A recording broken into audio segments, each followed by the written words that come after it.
If you're a podcast host, listen up, this one's for you. My name is Allie Jackson. I'm the host of Finding Mr. Height, a dating and relationship podcast that I've been doing for 4 years now, sharing my positive and practical approach to dating that's built on my own life experience. And I wanted to share another experience that I've had, my secret behind monetizing my show. It's called Red Circle, and I was just telling my colleague about how much I love their platform. With Red Circle, not only am I getting a seamless hosting experience, but I also love the support I receive in ad sales. It's not just typical ad sales either. It's targeted opportunities based on my show and my life. And the platform is super simple. You just set your preferences and Red Circle matches you with sponsors that align with your show. You can vet every opportunity and their platform gives you great analytics. More recently too, my Red Circle team has brought me opportunities outside of my podcast on social media to really augment the podcast partnerships, bring them full circle. I just can't recommend them enough. If you want to give it a try, go to redcircle.com to get your free trial. That's redcircle.com for a free trial.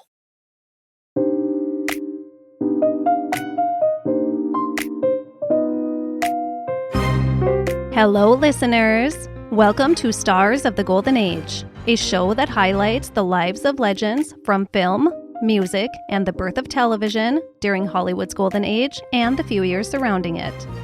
I am your host, Erin Carlson.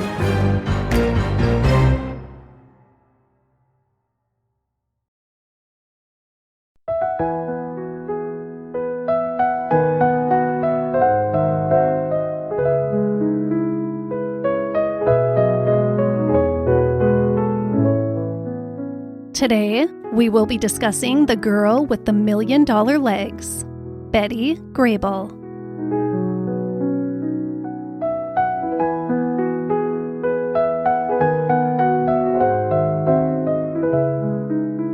My newest Patreon member, Jessica, gave me a handful of fabulous suggestions of remarkable women to cover, and Betty Grable was one of them. So, Jessica, this one's for you.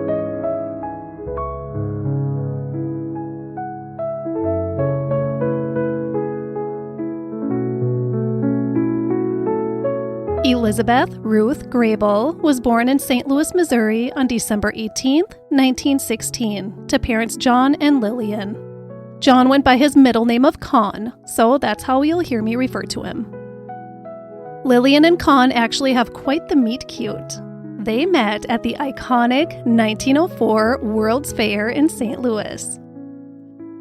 Con and Lillian already had 2 children when they welcomed Betty into the family, but sadly their middle child, 22-month-old John, had died from whooping cough and pneumonia. Lillian was pregnant with Betty when John died. Betty then grew up with just her one remaining sibling, her sister Marjorie, who was 7 years older than her. The Grable family was described as happy, comfortable, and all-American. Betty and her sister were thrust into a life of dance lessons, singing lessons, and music lessons, starting at the age of 4. This was at the hands of their mother, Lillian. She wanted so badly for one of her daughters to become famous. She didn't care which one, but she wanted a daughter in show business really bad. A famous daughter in show business. So she made sure that they had all their bases covered: singing, dancing, and musical talent. Well, Marjorie bowed out pretty young, not willing to give her life up to the dreams that her mother had for her. So now it was up to Betty. Lillian was strict, and she could be pretty unfair with her punishments if Betty didn't live up to her desires in her budding performing arts talents. By the time she was 7, Betty was a good tap dancer, and she could play the saxophone and the ukulele. Lillian brought Betty to every amateur show and every audition she could find. She actually appeared in some vaudeville shows with some pretty big vaudevillian names of the time. She would have her daughter do impromptu performances wherever they had an audience: street corners, department stores, and hotel lobbies. Betty was never allowed to rest from performing for others. It's a good thing she enjoyed it, most of the time. Betty grew up mostly in a hotel apartment. The family had lived in a comfortable home in St. Louis, but Betty's mother Lillian had a pretty serious ailment with one of her hips, which made it difficult to get around and definitely difficult to maintain a home. She would require the use of a cane much of the time and was sometimes even unable to walk at all and had to use a wheelchair. Because of this, the family moved to a 1-bedroom suite in the Forest Park Hotel. and ate all of their meals in the hotel restaurant. And then Lillian decided she wanted to dig her stage mom claws down in Tinseltown. She convinced Con to take a family trip to Hollywood in 1929 when Betty was 12 years old. Only Lillian never intended to return to St. Louis. Neither her or her youngest daughter. This was going to be a one-way trip. A one-way trip to stardom if Lillian had her way. Betty and her older sister loved to reminisce about this family drive westward, especially crossing the Rocky Mountains. I'm terrified to drive through the mountains today on big, huge, safely engineered roads. But when the GRABLE family crossed the Rockies in their humongous, custom-built 7-passenger Lincoln, it sounded terrifying, and I simply would not have survived it. The roads were narrow, with remnants everywhere of landslides and erosion. There were no life-saving guardrails protecting vehicles from going off the edge of the most terrifying switchback roads. At every single hairpin turn in the road, Betty and Marjorie would have to take turns getting out of the massive car, running ahead to carefully check around the corner of the curve, and then clear their father when it was safe to make the curve. Can you imagine? No, thank you.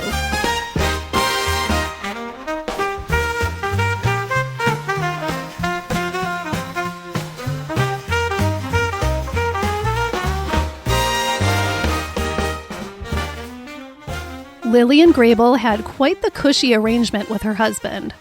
He would live and work in St. Louis, and he would pay for Lillian and Betty to live in Los Angeles. Con was not overly wealthy, but he did pretty well in his career as a stockbroker. I think they were upper middle class. By the sounds of it, what Lillian wanted, Lillian got. And she wanted to live in Los Angeles and push her daughter into a life in movies.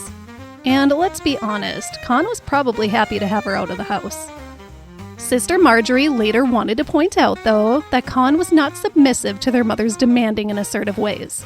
She said he was strong and assertive as well, but he was also warm and kind, and very generous. She said it was his generosity that led him to fund his wife and daughter's new life 1,800 miles away. Lillian immediately enrolled Betty in the Hollywood Professional School, as well as dancing lessons at the Ernest Belcher Academy and acting lessons at the Albertina Roche School. Betty was 12 years old that summer she arrived in LA. She was still a kid, but she wasn't given any opportunity to be a kid in her new town. She was set to work immediately. So here they are, embarking on this brand new adventure together while Con sends them meaty checks every week. It was the summer of 1929. And do you remember what happened in October of 1929? The stock market crash. Not a great time in history to be a stockbroker. Con lost everything, but he was still able to use his sharp mathematical mind to find work, even during the Great Depression. So he managed to still fund his wife and daughter's life in LA, just maybe not so generously. Lillian could not be stopped by the Great Depression. She was on a mission to make her daughter a star. She drug poor Betty all over town every free moment she had from school, dance lessons, and acting lessons. Lillian brought her to audition after audition, entered her in countless beauty contests, knocked on doors and made phone calls, tracked down casting directors, and got her parts in small theater productions. Poor Betty. Lillian and Betty knew another girl from back home who relocated to LA to make it big too. A girl around Betty's age named Emmeline. The girls, or more likely their mothers, decided they should put together an act together. Emmeline would dance while Betty played the saxophone. They practiced their little hearts out, but just as they were ready to take their show in front of an audience, Emmeline was offered a stage role in New York, so she left LA and headed east. This little girl ended up having a pretty successful Broadway career under the stage name of Mitzi Mayfair. Lillian didn't have to wait long for Betty's next opportunity in the spotlight. Just a few weeks after Emmeline left for New York, Betty was picked up by Fox Studios for a chorus girl gig in a movie called Let's Go Places. She was only 13 years old. but her mother had falsified the documents to reflect that her daughter was 15, which was the minimum age for chorus girl work, which still seems too young. Stage mom from hell, Lillian Grable's dreams were coming true. Her little protege was going to be in the movies. Most chorus girls blended into the chorus line in these old movies. That was kind of the objective. Well, she really blended in this film because all the girls were in blackface. But Lillian just knew that her daughter was better than all the others. She hounded the poor casting directors at Fox to give her daughter a chance in something bigger. Whether it was Lillian's demanding insistence or Betty's actual potential they saw, they offered Betty a 1-year studio chorus contract.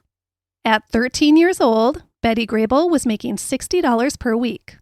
That would be over $1,100 per week today. More than I was rolling in when I was 13. Lillian was happy.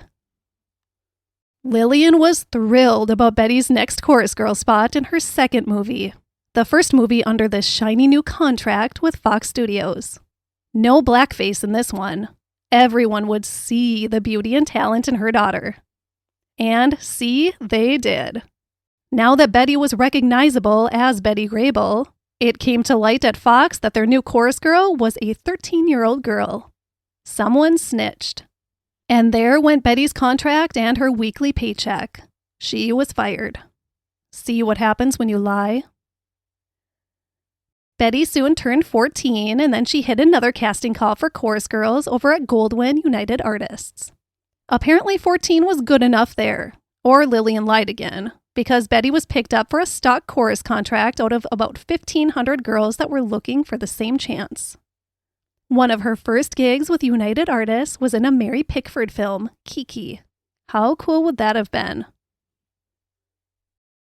With the sexy chorus girl life comes the flocks of men who want to get what they can, including 30-year-old actor George Raft. Lillian had a pretty tight leash on Betty, but still she encouraged the courtship between the 30-year-old man and her 14-year-old daughter, as long as she was there to chaperone their dates. Since George wasn't going to get what he wanted with eyes on him all the time, he, as he put it himself, tossed her back into the pond. We'll be seeing old Georgie again later, unfortunately. Betty's UA contract wasn't picked up for renewal after her year was up, and then it was back to square one. So then, Lillian hounded renowned band leader Ted Fiorito into taking Betty on his band as a vocalist. This lady was good at getting what she wanted. So Betty was now a vocalist in a big band, making $70 per week, and had free room and board at the St. Francis Hotel.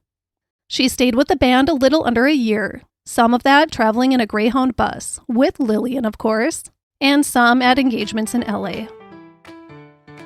Now 16, the big band behind her, Betty was back looking for movie work in 1933. She got pretty regular bit parts in some mediocre films. Parts like Girl on the Couch. Then she got her first co-ed role, which she would become famous for. It was a small one in MGM's Student Tour, followed by her first featured role.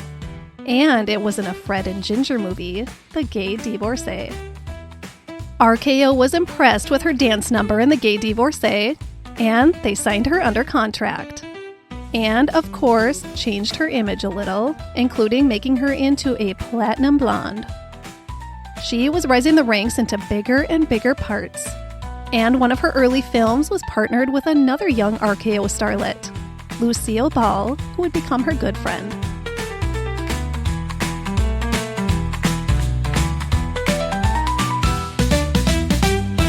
Betty was happy to be secure in a contract.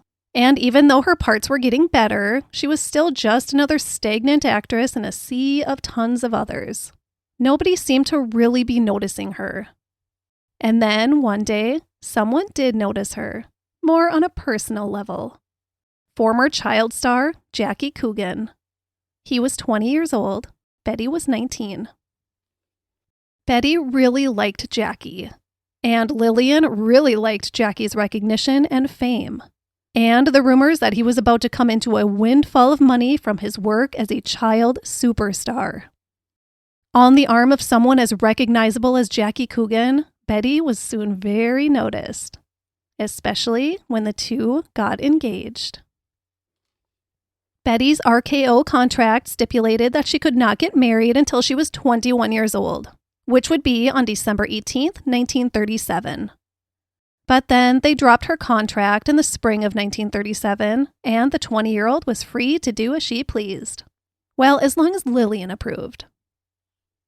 Betty immediately secured a new contract with Paramount in May of 1937. And on November 20th, 1937, she became Mrs. Jackie Coogan, just a month before her 21st birthday. Jackie's 21st birthday had come and gone, the occasion in which he was supposed to receive his millions of dollars. His mother and stepfather had stolen his money, and a long and painful court battle would ensue. Jackie Coogan walked away with nothing but a small consolation prize after it all. His mother got away with stealing his fortune. And the icing on the cake was that his career was ruined, much to the thanks of the influence of the life ruiner himself, Louis B. Mayer. This, of course, led to the Coogan Law that protects child actors still to this day. I'll get into detail about it one day down the road. Betty Grable was riding high at Paramount as the highly visible Mrs. Jackie Coogan, who was all over the papers with this battle over his earnings. She was soon coined Betty Coed for her typecast roles in college comedies and musicals. While her career was on the rise, her new marriage was swirling down the drain. The court battles had taken a toll on Jackie, and he was in a really bad place. What money he did acquire, he blew immediately, and he was unable to get much work, just as Louis B. Mayer had promised him. All of this led to a lot of tension in the marriage, and Betty filed for divorce on July 30th, 1939, just a year and a half after they said I do and looked towards a bright and rich future. Just as Betty was going through her own divorce, so were her parents. Con and Lillian decided to officially end their marriage after 31 years. Betty's next beau was bandleader Artie Shaw. Who didn't Artie Shaw date? Well, with Shaw's influence in her life, Betty now had a chance to perform under the bright lights of Broadway. And the New York theater community loved her. Well, Betty learned before too long that Artie Shaw was a huge dirtbag and was cheating on her with Lana Turner and probably tons of other women. So she dodged that bullet, but she didn't have to be lonely long because there was a long line of eligible bachelors to choose from. One such man was a pre-Lucy, Desi Arnaz. They briefly dated when Desi was performing on Broadway just before he met Lucy.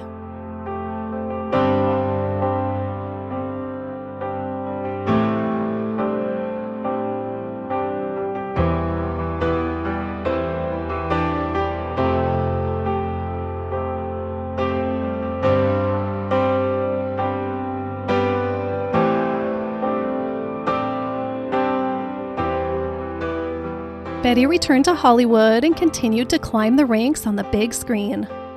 She was known for her hard work and her infectious laughter and optimistic attitude. She was rolling in the big bucks now. Not huge movie star bucks, but pretty nice bucks. Lillian's dreams had come true. Her little girl was a star. But she had no idea just how big that star would grow, and in what way. The United States entered World War II in December of 1941 after the surprise attack on Pearl Harbor. And this signaled a huge shift in everything known as normal inside of the United States. Lives changed overnight, and Betty's life would change in a huge way. First of all, George Raft was back in the picture. The relationship he tried to push when Betty was only 14 years old was now a little more appropriate now that she was 25 and he was 41.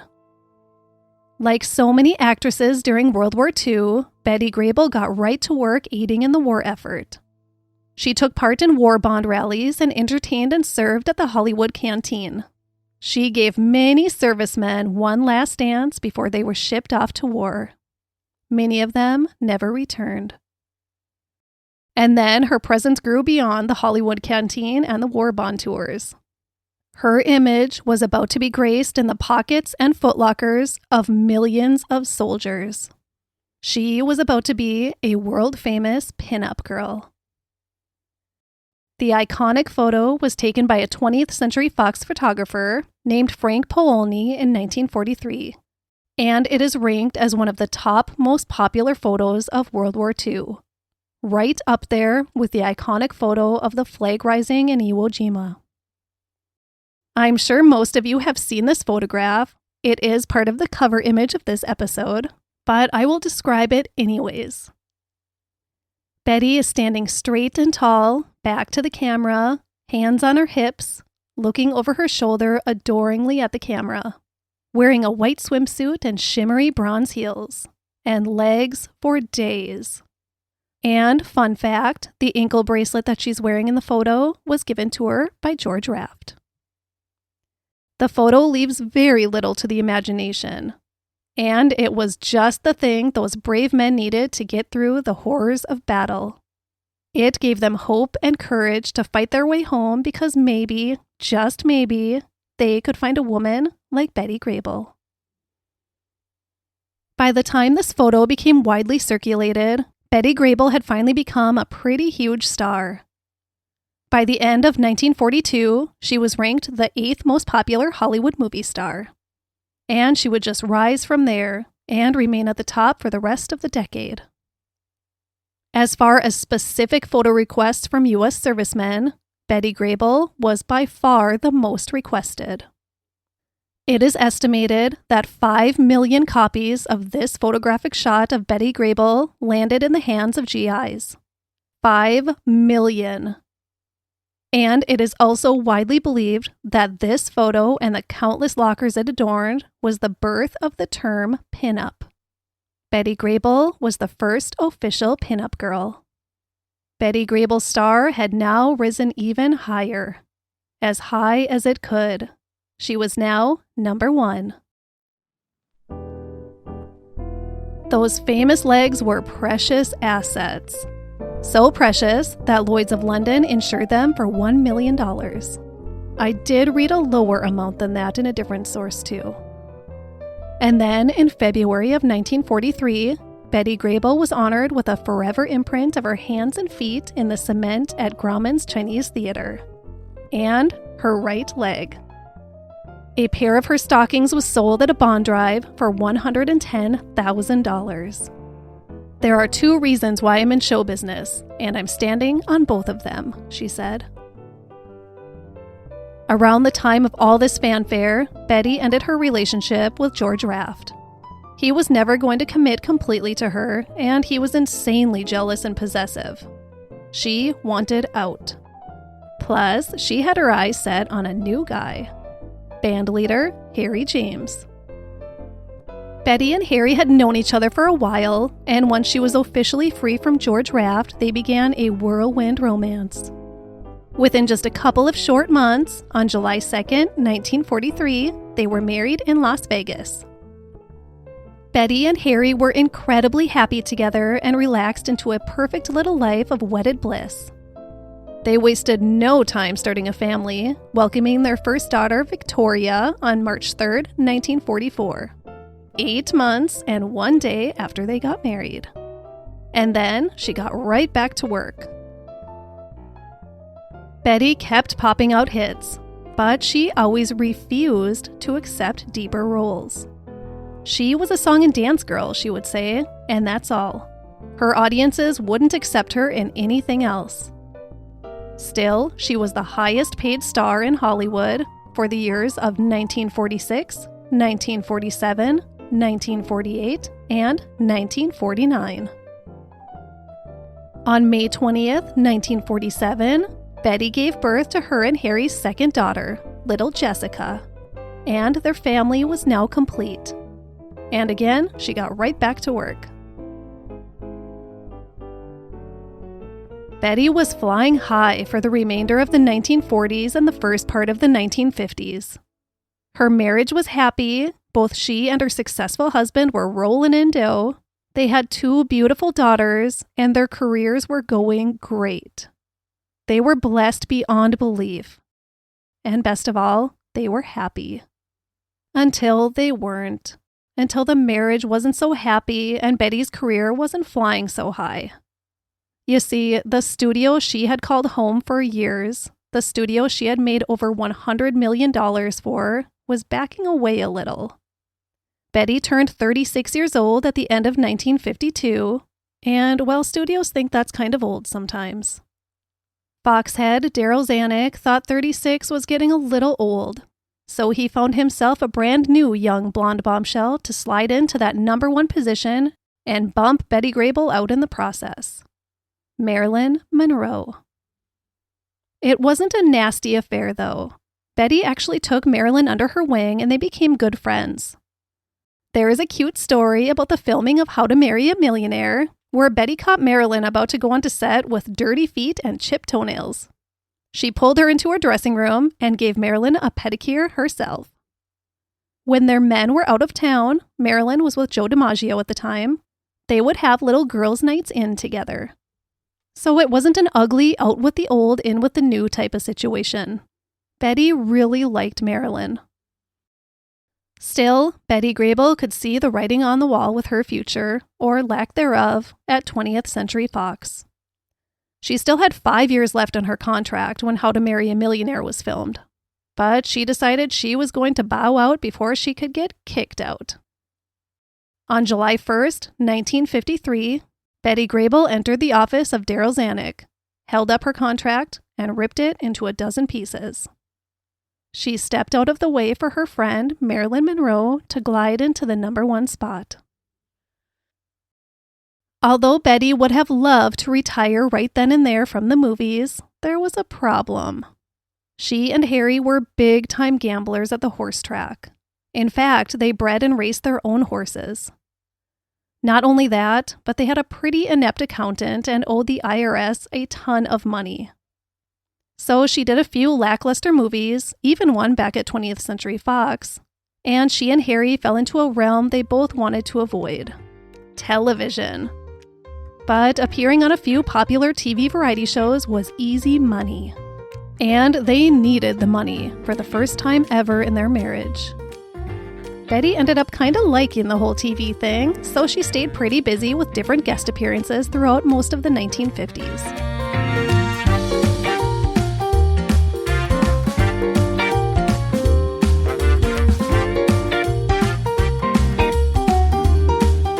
In 1958, Harry and Betty sold their horse ranch and moved their family to Las Vegas, where they both had been doing casino shows. The once happy and content marriage was no longer very happy or content, and thinking this relocation to Las Vegas would help was a mistake. Even so, they tried. But the table games took the place of the horse races, and that wasn't good. And Harry was cheating. A lot. But Betty decided to stay unhappily in the marriage until both of her girls were 18. In December of 1962, Guys and Dolls opened for a run at the Dunes in Las Vegas, with 46-year-old Betty Grable as the lead of Adelaide. And it was the biggest show to appear at the Dunes that year. Oldest daughter Victoria turned 18 that same year, breezed through college, and then got married to her college sweetheart in the summer of 1964. Just a few months later, Lillian Grable died, right before Betty's 48th birthday. This loss came with mixed feelings, but mostly deep sadness.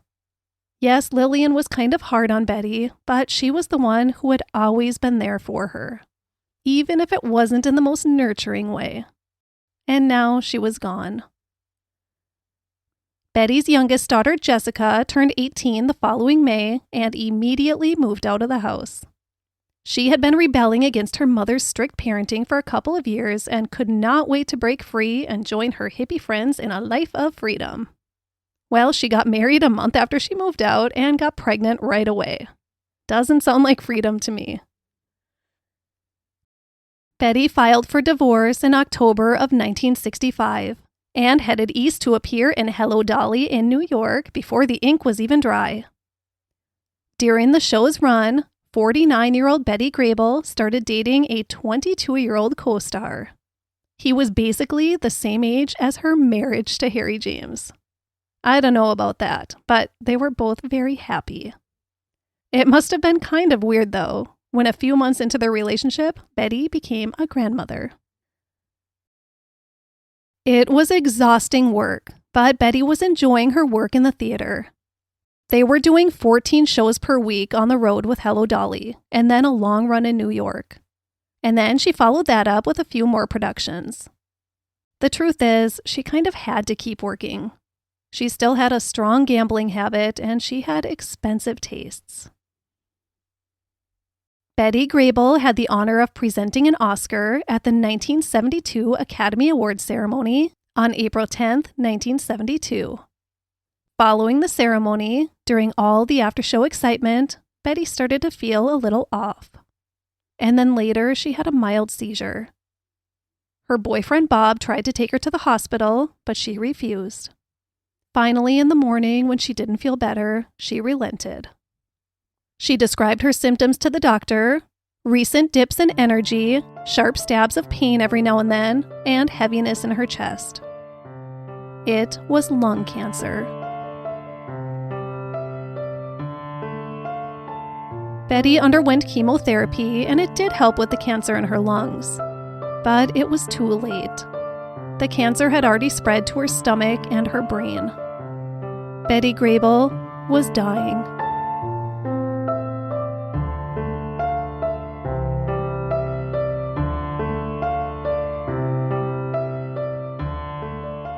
During her final months, her sister Marjorie and her partner Bob were by her side night and day. And her youngest daughter returned to her life, and they were able to repair their relationship. This was really, really important to Betty. Here's a really touching story about Betty and Jessica's relationship towards the end. They had talked for hours about their relationship, how Jessica had felt wronged, and the regrets that they both had.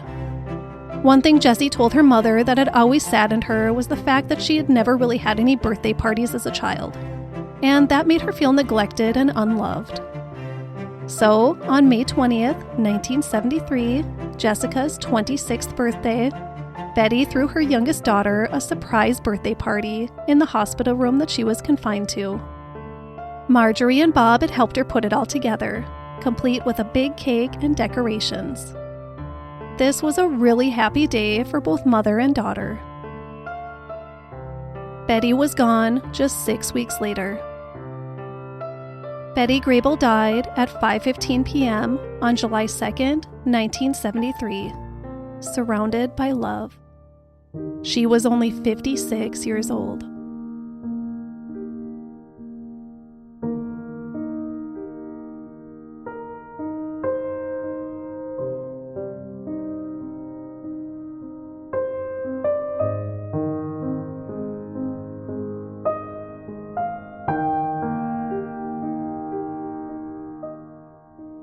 Now, I would like to share some other interesting things I learned during my research. Bullet point number 1. Betty's nurse had been in the room when Betty's heart stopped beating. Upon discovering her pulse was gone, she turned and walked out of the room without saying a word. But Bob, Marjorie, Victoria, and Jessica saw the tears in her eyes. They knew Betty was gone. Several days later, Betty's sister Marjorie received a letter from the nurse. In it, she apologized profusely.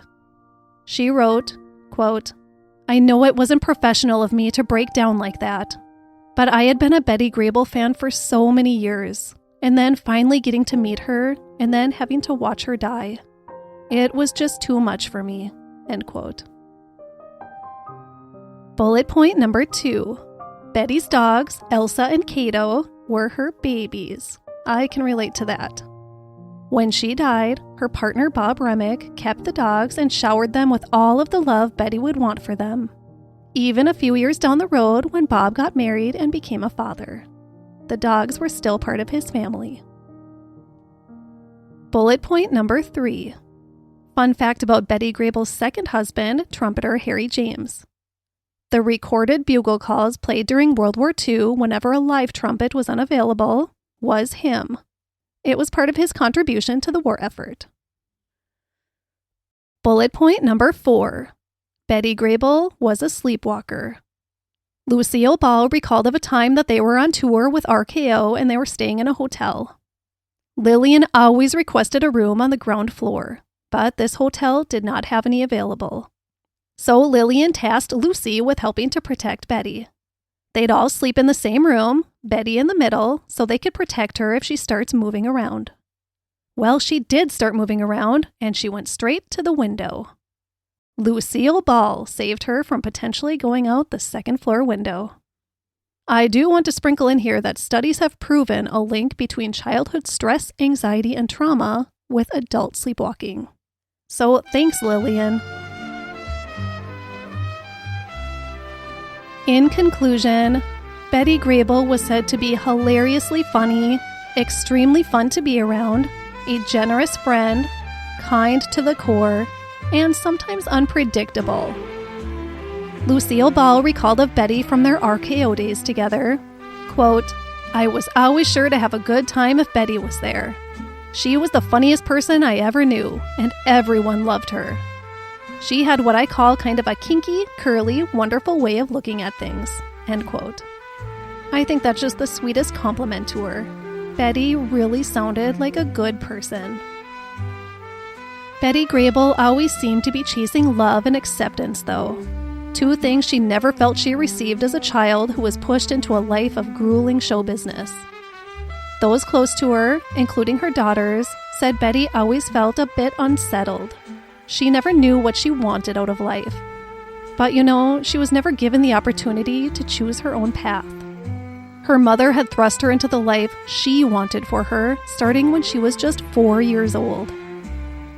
A good friend of Betty's, Paula Stone, said, quote, "The little girl in Betty emerged regularly throughout her life.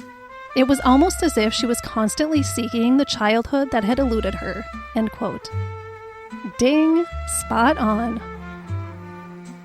As for seeking what she wanted in love, she tried marriage a couple of times, and she had happy times in each of them.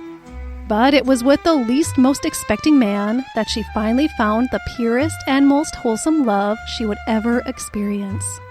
The man more than half her age. A man who you'd think hadn't experienced enough life to provide Betty with as much dignity and love and care as he did. Bob Remick. In the end, Bob showed Betty just how much he loved her. And no, he didn't receive a thing from her. He just simply loved her. Thank you, Betty Grable, for showing us grace, optimism, and kindness. And I know many, many servicemen were very thankful for you. And thank you all for listening.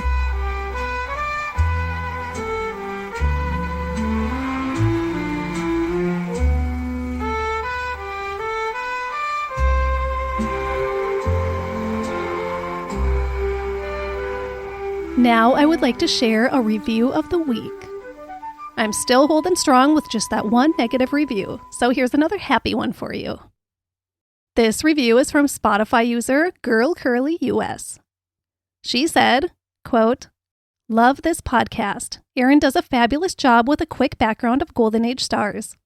I look forward to the episodes," end quote. Thank you so much, Girl Curly. I tell ya, sometimes it's really hard to condense these stories into 45 minutes or less. And then other times there's just so little source material that I'm scratching to try to fit the time. Usually, though, it's the former. There are some really, really great biographers out there who have authored the books that I use for my sources. So make sure to check them out if you want to go on a deeper dive in any of these lives. Kudos to them. Thanks to them, I can do what I'm doing. And thank you again, Girl Curly. If you want your review read on the show, drop one on Apple Podcasts, Spotify, Facebook, or Instagram. And those good ratings and reviews help the show gain new listeners. And the more listeners I gain, the longer I can keep this puppy going. And if you want to access some fun bonus content, head on over to patreon.com/Stars of the Golden Age podcast to see the tiers of support available. For a small monthly fee, I will give you a ton of great bonus content. This month's bonus episode is about the history of Nickelodeons and movie theaters. So really fun. Head on over to patreon.com/Stars of the Golden Age podcast. My primary source for this episode was a fantastic book titled Betty Grable, the Reluctant Movie Queen by Doug Warren. I also used a book titled American Legends, The Life of Betty Grable by Charles River Editors. And of course, my own little pinup, IMDB.